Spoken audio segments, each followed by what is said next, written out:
Allohga qasamki, doim Qur'on bilan birga bo'lib, uni faqat Allohning roziligi uchun o'qigan kishini Alloh mukofotsiz qoldirganini ko'rmaganman va eshitmaganman. Taxminan 2 yil oldin shu gaplarni bir misrlik birodarimizga aytgan edim. U birodarimizning moliyaviy ahvoli og'ir edi. Shunchaki og'ir emas, balki juda og'ir edi. Uning 4 qiz farzandi bor edi. Alloh ularni yaxshilik bilan mukofotlasin. Birodarimiz farzandlariga Qur'on o'qishni o'rgatar edi. Men unga, birodar, doim ixlos bilan Qur'on o'qiydigan insonni Alloh mukofotsiz qoldirganini ko'rmaganman dedim. Birodar, mendan qanday qilib Alloh mukofotlaydi deb so'rama. Chunki u Alloh qanday mukofotlashni o'zi biladi. U senga o'zing kutmagan joydan beradi. Bir necha oydan keyin o'sha birodarimiz menga qo'ng'iroq qilib shunday dedi. Menga aytgan o'sha gaplaring esingdami? Men unga ha deb javob berdim. Meni dadamning amakisi bor edi. U vafot etdi va uning meni dadamdan boshqa merosxo'ri yo'q edi. U bizga 4 qavatli uy qoldirib ketdi. Dadam yagona merosxo'r bo'lgani uchun menga men senga 2 qavatini beraman dedi. Bittasida oilang bilan yashaysan, ikkinchisi esa Qur'on o'qish uchun bo'lsin dedilar.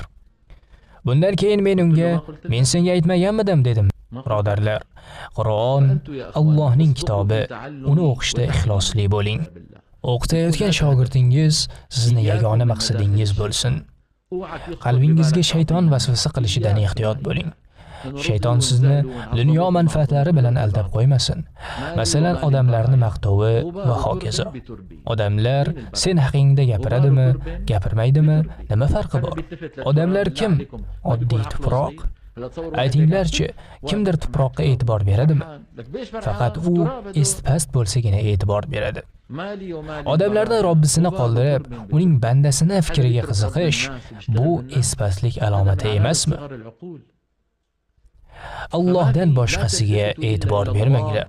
O'qi va ko'taril. Dunyoda o'qiganingdek go'zal va sahih o'qi. Seni faqat shu qiziqtirsin.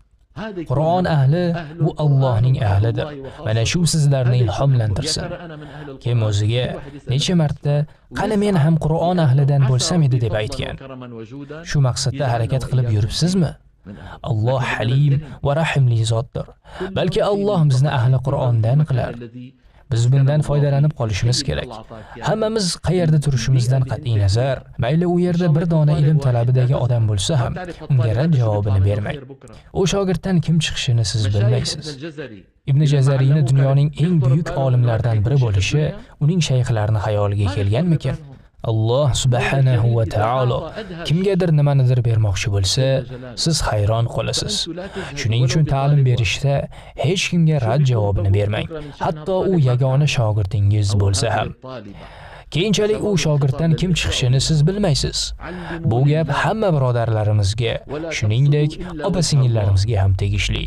Payg'ambarimiz sollallohu alayhi va sallam shu maqsadda jo'natilmaganmidilar? U zot shunday qilmaganmidilar? Alloh uchun o'qiting, faqat Alloh uchun.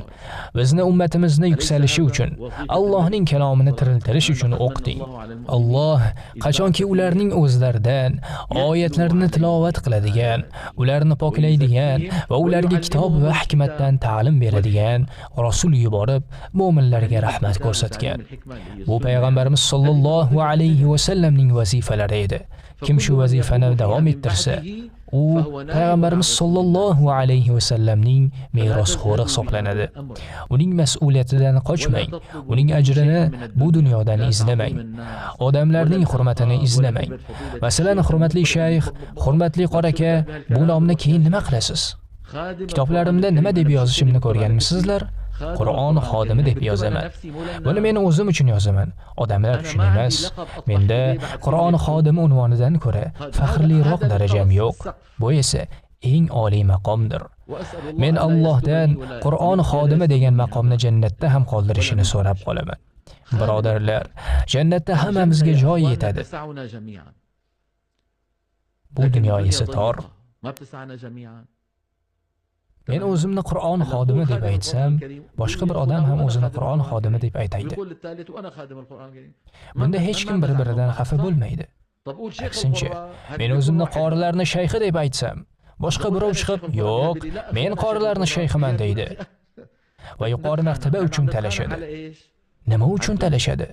Shu dunyo uchunmi?